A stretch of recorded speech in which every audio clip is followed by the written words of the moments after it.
It's the beginning of the end. YouTubers are turning against each other. It's an all-out civil war. It started out, we were just calling each other out and exposing each other for views, but now it's become even more. We're just literally trying to eat each other, and it's ready to explode. I can't wait. What has happened to cause all this unrest and all this anger within the community on YouTube, to turn YouTubers and content creators and fans against each other? Well, you probably already guessed it. Mr. Beast, Logan Paul, and KSI launched a lunchable called Lunchly, and people aren't happy about it. And so I thought to myself, what's the problem? It's just YouTubers doing what YouTubers do. You know, YouTubers, our whole business plan basically is to try to sell you stuff. It may not be directly, because if you watch the videos, you probably got served ads, you know, or I got a whole company that literally just tries to get brand deals to creators so they can say, like, buy this from X company, and they pay him money. Or Mr. Beast has his Feastable, like the chocolate, and Logan Paul's got Prime. Like, what? This seems pretty par for the course, really. Yeah. But then you start reading like the replies and the why people are so mad about it, and the reason. After I thought about it more, I do understand. It's kind of like the whole thing with Prime. Like over the previous years of being like, yes, healthy, you know, electrolytes and all that. And even South Park made an episode about it, and Logan Paul's allegations of being a scammer, you know, but then Prime is still successful, but It's got a lot of bad like press, or just Logan Paul does. Then KSI's there, but you know, everybody seems all right with KSI.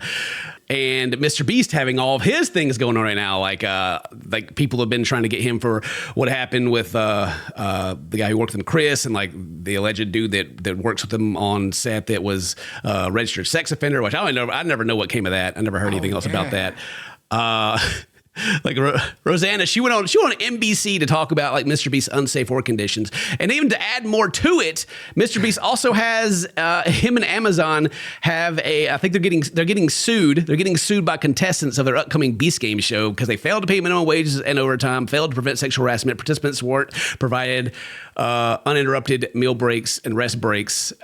Several contestants ended up hospitalized. Yeah, so. There's a lot of things, like all of that's built up. And on top of that, Lunchly is they're saying that it's healthy. It's like a healthy alternative to Lunchables. And obviously these guys all have very young audiences, because that's, you do whenever you're like the biggest people on the platform, your primary audience is younger. So people don't like that they're marketing these things to kids. It's like, yeah, eat this, it's great. Yeah, and the kids are like, oh my God, I love you. Yes, I'm going to buy it. So they're mad about it. Which all seems reasonable, you know? It'll probably have some backlash, and they'll keep on going, and then a year from now, no one will care, and it'll be a billion-dollar company, and you know, huzzah. But people started speaking up, and that's where it starts getting juicy. People started speaking up, and some claims started getting community noted. Okay. Like, let's see, like Logan Paul tweeted about, you know, Lunchly versus Lunchables. And then here he gives like the versus calories and all that stuff. And, you know, they're counting the electrolytes, but it's almost like it's being replaced to sodium. In the community notes here is the 400 milligrams of electrolytes in the chart appears incorrect. The 12 ounce of strawberry banana prime of the Fiesta Nacho, and the 12 ounce ice pop prime of the turkey Stickums both have 500 milligrams of potassium, not 400. This does not even include the other electrolytes. So people are like, what do you mean? What's going on here? And then there's there's talk about lead within the food. There's a video here. He's like, we spend a lot of money to put all meals through X-ray and metal detection to ensure no foreign materials are in Lunchly, to which Oompa quoted it and is like, Logan Paul thinks 0.00014175175 grams of lead will show up in a metal detector. By the way, this would be 2 times what's allowed legally. Oh. but this is where the, like, aside from just all the things you kind of expect, right? All that's within expectation. What's not expected, the thing that really kicked it off, Dane. DanTDM, old school YouTuber, Minecrafter, very successful guy, very nice guy. Me and Felix have played games with him, and very pleasant, and everyone loves him. he quoted the announcement they made and said, "What happened to YouTubers, man? I can't not say anything anymore. This is selling stuff for the sake of making money. Simple. How does it benefit their fans? This is selling crap to kids who don't know better than to trust the people who are selling it to them. Do better." To which this got, 37 million views at this time, 500,000 retweets. Like it kind of took off. I mean, that kind of is your responsibility, right? Like it should be your responsibility as someone with a platform that big. You know what I'm saying?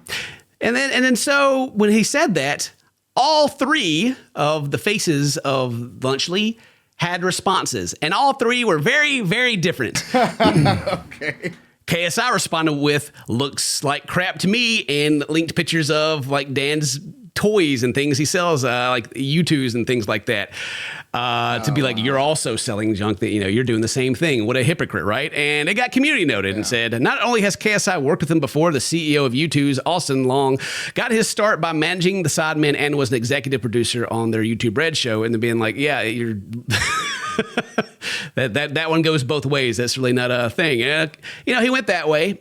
Okay. And then Mr. Beast went the way of trying to tell like what good of a product it is. Lunchable sells hundreds of millions of units and countless people eat it. Our goal is to give people a better for you alternative to it. Our turkey meal, for example, is 80% less calories, 60% less sugar, more electrolytes. We use real cheese. So they use cheese product because they can't call it cheese, which the truth of that is I think it's got to be like 51% cheese, like to actually be called cheese. But anyway, higher quality meat, etc. Obviously, eating fresh chicken and broccoli is healthier, but if someone's going to eat pre-made meal with this, which millions of people do through Lunchables, then I think giving them a higher quality version at roughly the same price is a net good, in my opinion. And while we launched Lunchly. Also, we get economies of scale. It can get things cheaper. We'll only be improving the product more and more. So he's like, very PR. Like we're going to go in there. It's good. It's better. It's just an alternative. Then Logan Paul went a little more aggressive, right? Okay. He's like, "I'll tell you what happened to YouTubers. We spent our lives creating content and building our brands. Now we want to build a business. You don't say anything when Lunchables faces bans for allegedly containing lead, but then we create a better version. You're upset? Then don't eat it." Which this got community noted and said, misleading and saying that Lunchables faces bans for allegedly containing lead, that they created a better version. It implies Lunchables doesn't contain lead. The Ice Pop Prime Hydration found in the turkey Stackums also has reports of lead contaminants from the ERC. Which he's replied to. It's like Consumer Reports urges USDA to remove Lunchables from, and then, kind of goes in the offensive, like, nuh-uh, Right. And so this was the event, Dane. This was like our ground zero event because now people feel like Dan has been attacked. And you don't attack DanTDM. You don't attack DanTDM, okay, in front of everyone. You don't do that. Got right here. Jacksepticeye is like, you mess with DanTDM, you mess with YouTube, you mess with one of us, you mess with all of us. Here we go. And everyone's just like, yeah, don't mess with them.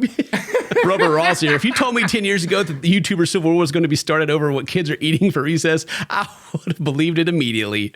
And the people are like, you were correct about Mr. Beast the whole time. You're a hero. Because there was an interview kind of thing, or a video Jack had did a while back while he was doing like the lie detector test, and they asked him like what he thought of Mr. Beast or whatever. He basically said that Mr. Beast wasn't good for YouTube because of the content that he creates. Not that the content's bad, but like the bar he's setting kind of thing. Kind of that stuff is where he's going. Like it's taking it away from like people sitting in their rooms making content and going more further into production route. And it's a valid take. So yeah, people are going back and like, oh yeah.